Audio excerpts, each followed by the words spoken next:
Well, hello there, my name is Vladimir, welcome to my home studio. Today we're taking a look at my guitar history. Basically, we're taking a look at all of the guitars I've owned over the years. As with some other videos, I have the unnecessary secondary camera just for the sake of it. Hey, me? I don't know, something like that. Anyway, moving on. Before we dive into all of the guitars I've had, a brief history lesson of me. I'm mentioning this because I didn't actually start with the guitar, I started with the classical piano. When I was in 4th grade or so, which in Finland means 10 years old roughly, my father got me and my little brother a kind of pretty simple basic keyboard because he wanted to see whether me and my brother would be actually interested in playing musical instruments. And we both picked that up pretty quickly, or we were pretty quickly excited about playing that, but because of our age difference, which is under a year and a half, we were always in this competitive mode. So father thought it would be a good idea that one of us would continue on the piano and the other one would continue or would start playing a different instrument. So my brother started playing an acoustic guitar and I continued on the piano. Both of us started taking lessons on the said instruments. The guitar lessons were kind of open environment. There were several students and the teacher, and whereas I studied kind of privately with a teacher on the piano, and the guitar just sounded fun to me, so I kind of started to go to both lessons as well. So I started playing guitar as well at some point. And maybe when I got closer to 5th or 6th grade, the guitar kind of became my main instrument in my mind, at least. And what I mean by that is that I started to like the guitar more than the piano. At this point, I also got into a musical institute to study classical piano, and while I did kind of like that, the guitar and the whole rock thing started to kind of take over by that time. And this is why I don't consider the acoustic guitar my brother started on as my first guitar, because even though we kind of shared that guitar, it wasn't mine, it was ours. And that guitar was a Landola, I think that's how you pronounce it in English. It was actually a Finnish guitar company. They were pretty big actually globally at some point. They made really nice nylon string guitars, and pretty much everyone in the late 90s in Finland who started playing guitar would start with Landola because they were just basically everywhere and they were manufactured in Finland, and it just made sense basically. At some point I started to want to play electric guitar as well because I was getting more and more into the rock and metal thing. And I think I probably bugged him for a long time before he finally bought me my first electric guitar. I also got a small Laney practice amp, and the first guitar we actually bought on a trip in Russia. I still kind of vaguely remember where it was bought, the store, and the whole experience. I got to choose between this kind of green to black burst and the kind of yellow to black burst. The guitar was labeled just Flight, as you can see in the picture. It was green, it had a single bridge humbucker, a bolt-on neck, volume and tone, a tremolo actually, and I have no memories of whether that guitar was good or not. I deeply regret selling it because it would have been super fun to be able to still to own it and check it out right now, having built a few guitars and like having a better understanding of those. Would be nice to see what I actually started with. I don't know whether it was bad or not because I didn't really have any kind of reference point. But yeah, I played with that for several years until I actually got into this kind of guitar buying trading thing. My family was never the wealthiest one out there, which meant that in order for me to get new stuff or upgrade, I would have to sell the old things in order to be able to buy the new things. And at some point I just kind of started to understand that, hey, if I sell this guitar and maybe this other thing, I could add a little bit of money I had to get this other thing. And after a while, and again the timeline is a bit vague here, I'm not sure about the exact years or anything like that, I ended up selling my green guitar for a whopping 80 euros, and I think I might have sold something else as well. and I guess I got money for birthday or something like that. We went to a nearby city with my friends who had a driving license, so they drove me there, and I went to a guitar store and bought this awesome Floyd Rose equipped Yamaha, whatever the model is, guitar. As you can see on the photo, it's quite something. It had the gold hardware, it had the flame maple top. I think it was maple top. I didn't know the specs then. I just bought the guitar because of the looks and because I wanted to have this shred machine, as all of my idols at that point seemed to have. And I remember not understanding a bit about Floyd Roses at that point. I think the first time I tried to tune the guitar, I was using the tuners and snapped one of the strings. And I did eventually learn how to change strings on that thing, but I don't think it stayed in my household for a very long time. Or maybe it did actually, I don't remember that precisely. But I think I might have had it only for a while, and then I decided I needed a fixed bridge guitar instead, so I ended up selling the Yamaha and got myself an LTD Viper 100, I think was the model. So not the cheapest LTD, but the second cheapest one basically. Bolt-on neck, 24 frets, 2 humbuckers, 3-way switch. As you can see or may see on the photo, for whatever reason I thought adding the pick holder thing, gluing it on the guitar body itself was a good idea. It wasn't as good idea when I was selling that guitar, but I guess you need to make these mistakes to learn.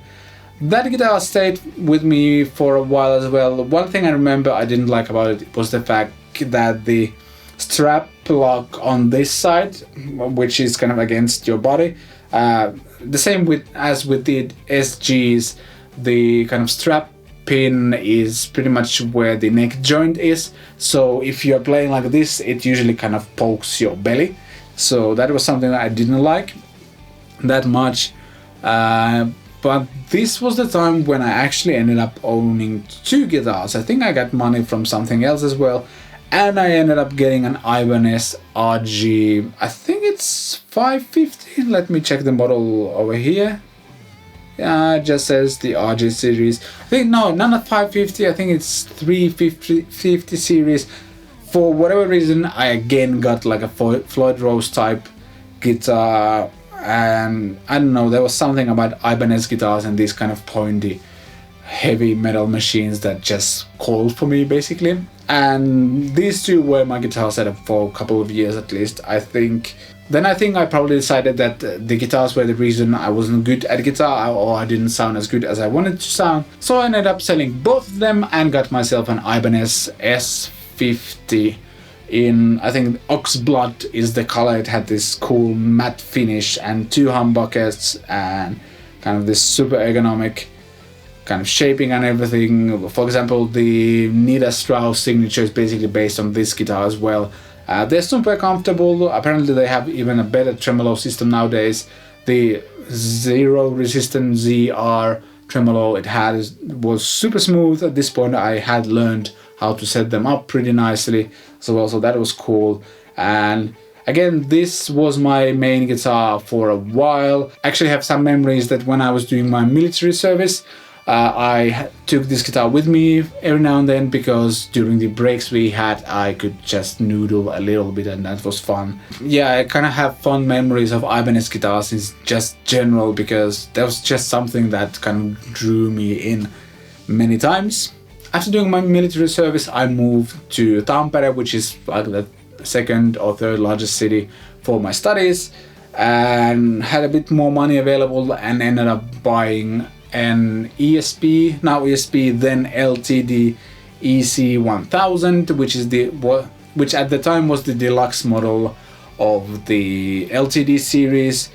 EMG 81 in the bridge, I think EMG 85 in the neck, if I remember correctly. Volume controls for both of the microphones or pickups, excuse me, and a tone knob, 3-way switch. I think I also modified this guitar with putting an EMG 85 in the bridge and probably a coil splittable think it was EMG 89 that you could coil split. Something like that. I put that in the neck to get better clean sounds. At this time I also started participating in the Finnish musicians forums kind of guitar solo contests, and many tracks were recorded with this guitar, and I still kind of have fond memories of this, even though now that I play these Eclipse series guitars, the neck profile isn't just for me anymore. It was back then, but not anymore. I don't know, maybe my hand changed, or maybe just the preferences changed, something like that. And in the picture you can also see I had a really cool spider web themed strap. I was trying to be really heavy metal at the time. Somewhere around 2009 or 10 I got in touch with a guitar company called Atlas Guitars, and basically the concept was that there was a kind of British importer and you would deal with him, and he would deal with this great luthier in Thailand who would basically hand build really well crafted instruments, and then this British guy would import them.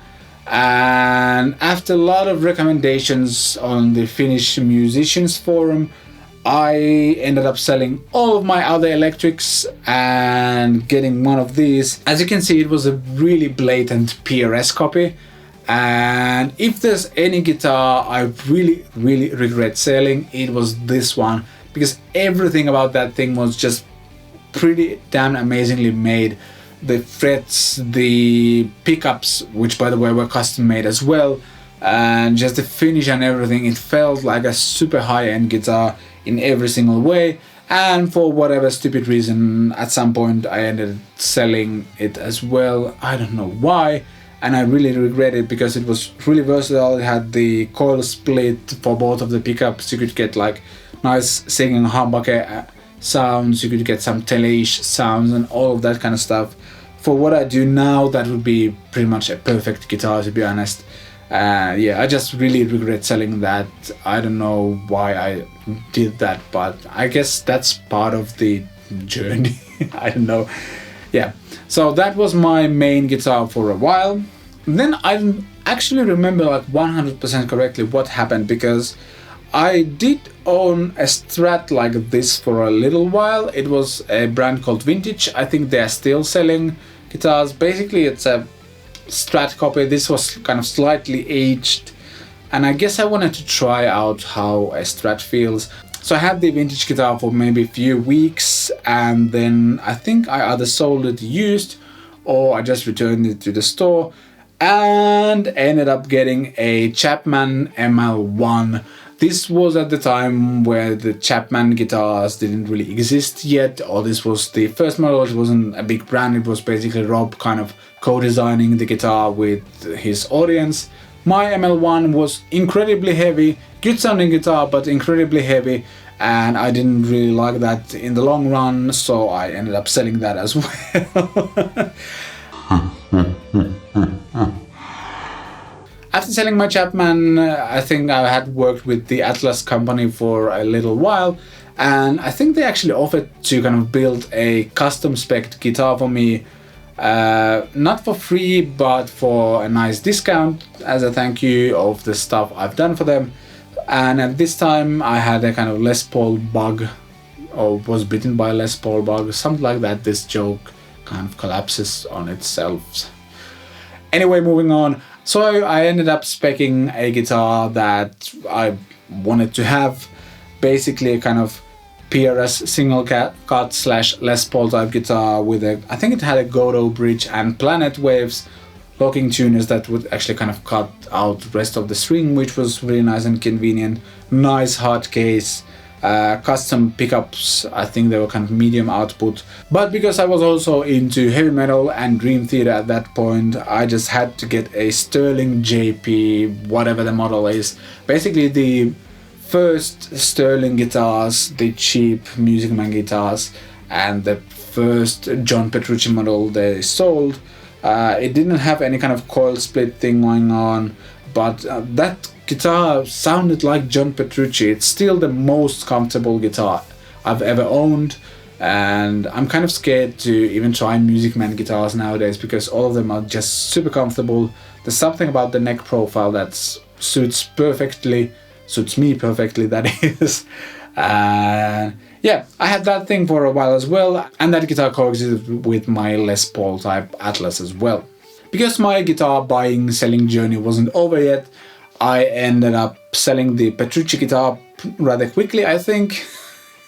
You might start to see a pattern here where I just buy stuff and then trade it for something else after a while.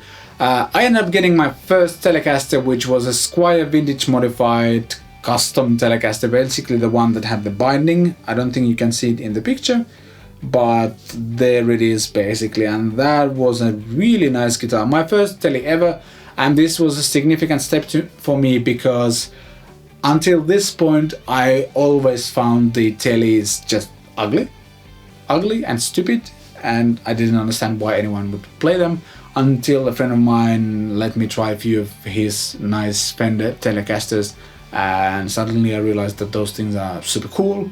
So I got mine, and that one I loved actually. Played it live a few times as well, and for the money it was probably the best guitar I've had. And yeah, just a fun guitar. And owning this guitar actually kind of inspired me to take a guitar building course, and the end result of that is over there in the corner. I'll show that a bit later, because after owning the kind of Atlas Les Paul type thing and the Tele, I ended up selling the Atlas Les Paul type guitar and getting a different Atlas guitar, which reminds me of Sir or maybe Fender guitars, basically a hum single guitar. I thought I needed versatility, I guess. I don't know. I really don't remember the arguments I told myself of why I'm buying or selling these. There was probably a really good reason to do that, but I don't remember those anymore. I was just buying and selling stuff every now and then. The best thing is that I wasn't playing live that much at the time, or very little, maybe few things here and there per year or something like that. And I wasn't even recording that much. I was just noodling at home and yeah, trading gear basically. Anyway, this Sir/Fender thing didn't stay at my place for that long time, because I had to sell it to actually get a real Sir guitar. I bought this from a friend of mine. It was this Sir Standard Pro, I think it's called.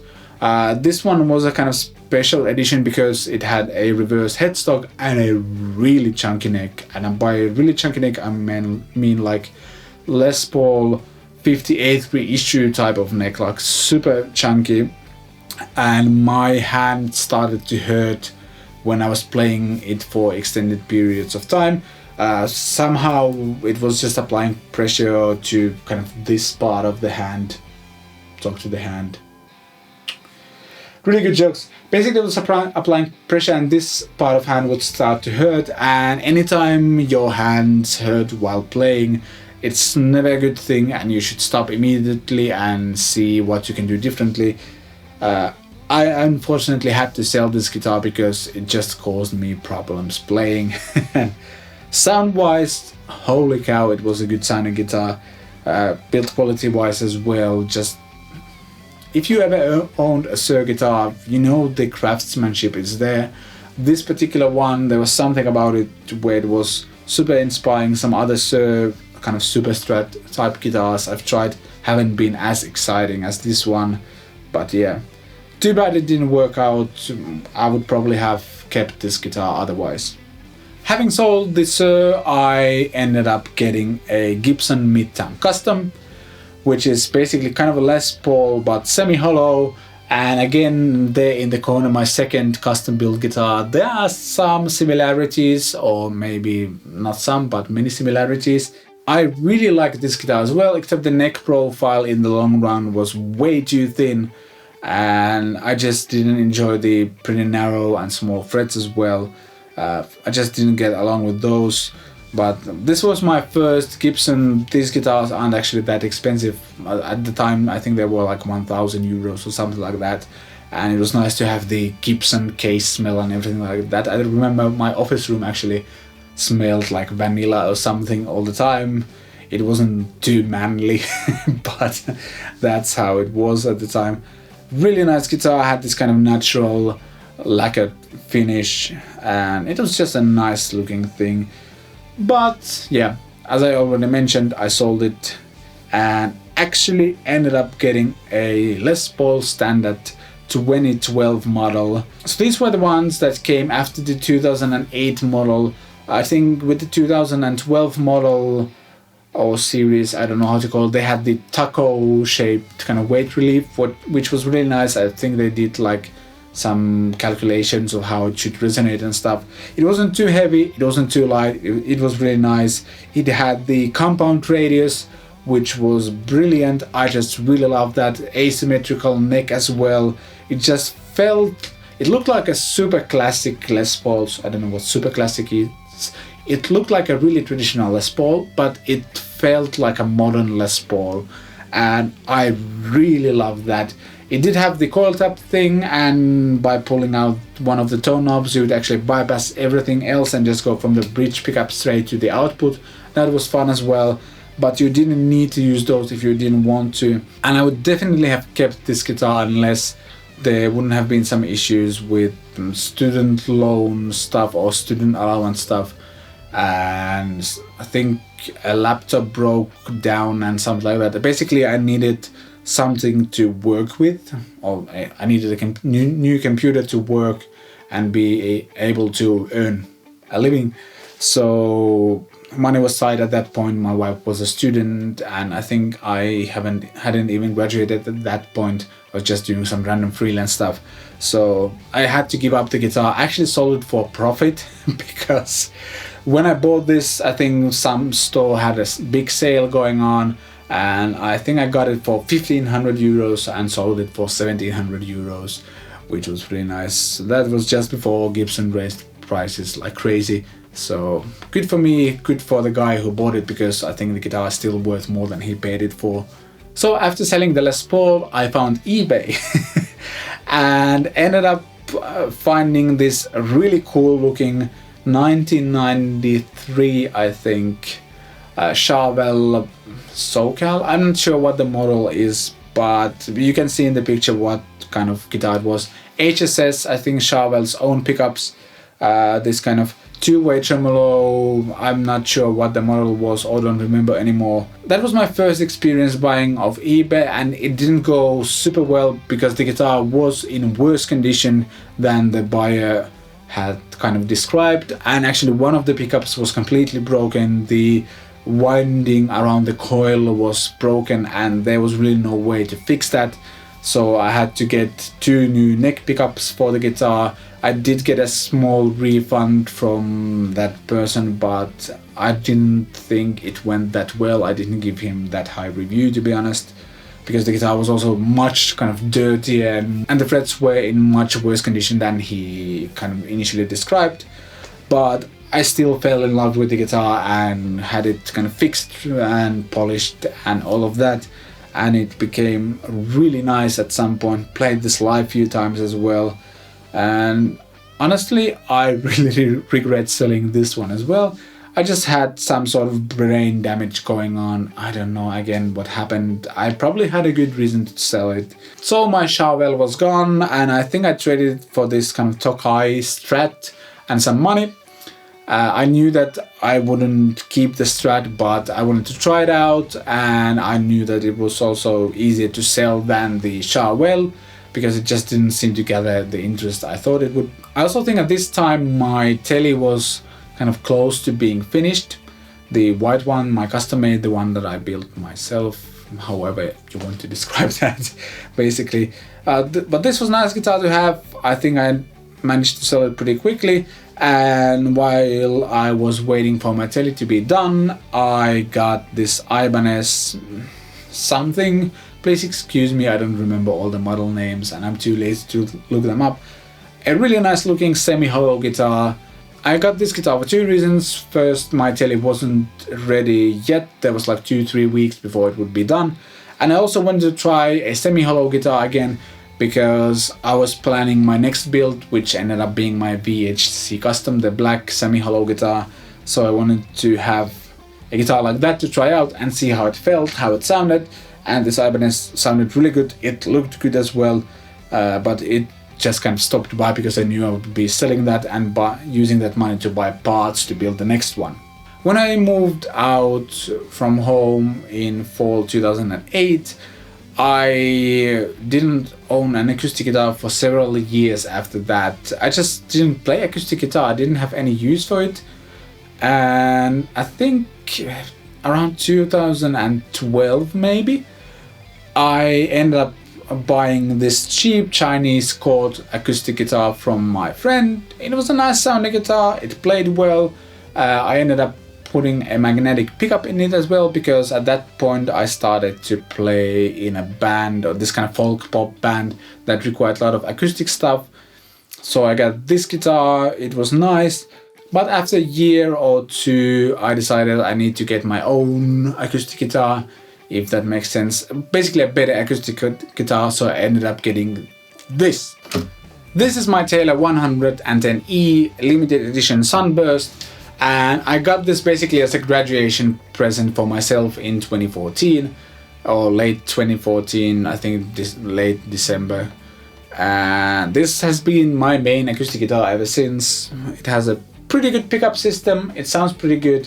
It's really loud, which is nice when you need to accompany yourself or someone else acoustically. It does create a little bit of issues when you're playing live and you need to sing as well, but I have the beam blocker nowadays, so I can reduce the acoustic sound of the guitar and rely more on the monitors instead. So not a huge issue, and this guitar records pretty well as well, and it's just a fun guitar to have. I like it and it looks good, sounds good, it does the job basically. And I'm really interested in upgrading to some other acoustic guitar at some point, but right now my kind of money preferences go elsewhere. But yeah, I sold the chord guitar just before I bought this one and didn't really get to compare those that much, but yeah, it's a nice guitar basically. Around the same time this project was done, this is a Tele which I built myself at a guitar building course with the help of a great teacher. There's a video on my channel where I tell the story of this guitar in more detail, and depending on when this video comes out, this guitar might again have different pickups than it has right now. We'll see which comes out first. This thing has been my main guitar quite a while now, and I just love it. I feel super comfortable with it, and the only thing I'm kind of still searching is the pickup configuration, but that's about it. Otherwise it's brilliant. It has a slight compound radius, slightly asymmetrical neck. The neck becomes slightly more flat, or the neck profile becomes slightly more flat over here, and just again classic looks but kind of modern playability. It has jumbo frets, which I love. I feel my vibrato is just better with jumbo frets, and yeah, love it. It's not super heavy, not too light, resonates pretty damn well. I was really lucky that it turned out as good as it was. Again, if you want to kind of hear more story about this guitar, check the link below in the description. As I mentioned with the Gibson Midtown Custom, this second custom build again at the guitar building course, and there's a video about this guitar as well, links below in the description. Originally it actually had the Burst Bucker 1 and 2, the Midtown Customs come with those as well, but this has a completely different neck profile. This is pretty chunky, slightly asymmetrical as well as on the Tele, and kind of medium jumbo frets. They're not super tall, but they're pretty wide. And this project didn't go as well as the Tele. Again, there's actually a separate video about this guitar where I tell more about it in detail. Follow the link below in the description. But yeah, this has been kind of my secondary main axe. I don't know, I just vary it between the two. Lately I've actually tried to play this more because I want to kind of learn this guitar a bit more. It also needs a proper setup by a luthier. Some of the frets need some work. I'm thinking about maybe swapping the pickups. It has the Sheptone 68 pickups, which are made for a semi-hollow guitar, but I'm interested to try, for example, the Sheptone Tribute 2s, which are just kind of the ultimate PF pickup they are building. I might try those out at some point. I also need to check the wiring, because this guitar is a really dark sounding guitar, and it might be due to bad wiring as well. I'll be checking that out at some point. Might swap in some locking tuners, but again, having 2 custom built electrics has kind of actually tamed down my guitar buying frenzy, because these are good guitars. And the other thing is that I cannot really sell these because they are not worth anything money-wise, to be exact. The reason is that I'm not a luthier or any kind of brand, so these don't have any kind of brand value, and the money I spend on the course and the parts and everything like that, I wouldn't get even like a third back of what I spend on these guitars. And for the money, I'm not sure if I would get anything better than these. So yeah, these are staying, and my kind of, yeah, as I mentioned, my guitar trading frenzy has tamed down quite a bit after getting these 2. As you may know, I'm building a custom Jazzmaster as well, so maybe that will help it even more. But yeah, basically 2 custom guitars. Then I have the Harley Benton Tele. I don't know if I need to show you that. There's a separate video of that as well. Links below in the description. And to kind of wrap up my guitar collection, there's a Squier Jazzmaster bass. A really nice bass. I just use it for my songs basically. I have played it live actually a couple of times. And my wife's acoustic, I don't even know, I think it's a Yamaha something, really cheap one. It doesn't even have like fret markers or anything like that. And in the corner there's also an Epiphone ukulele. And that's my guitar history basically. Over the past few years there hasn't been too many changes because I've been happy with these. And I honestly feel that the fact that I've had to kind of really learn these instruments has been good for me, because I know what kind of sounds I can get from them. And depending on what kind of stuff I'm going for, I change guitars and they affect the way I play, and kind of maybe not the note choices, but how I voice the chords and how I attack the strings and all of that kind of stuff. It's different, and that's cool. That's something that you only learn with time and playing the instruments you have a lot. And I hadn't done that in the years past, and yeah, that's why I regret selling a few of the guitars, because I'm really curious of how I would play nowadays if I had kept the kind of PRS looking Atlas guitar, for example. I really need to stop rambling now. Thanks for watching this video. Hopefully you found it interesting. I don't know if there's anything that's helpful really, but interesting, fun. Let me know down below in the comments how many guitars you have owned, how many do you own right now, and especially I'm interested if there's any guitars you regret selling or giving to someone or anything like that. Let's have a fun discussion in the comments down below. And if you haven't subscribed yet, please hit the subscribe button and the notification bell as well. And if you want to support what I do, get yourself a CatPick Studios t-shirt, links below in the description as well. That should be it. Thanks for watching. I shall see you next time.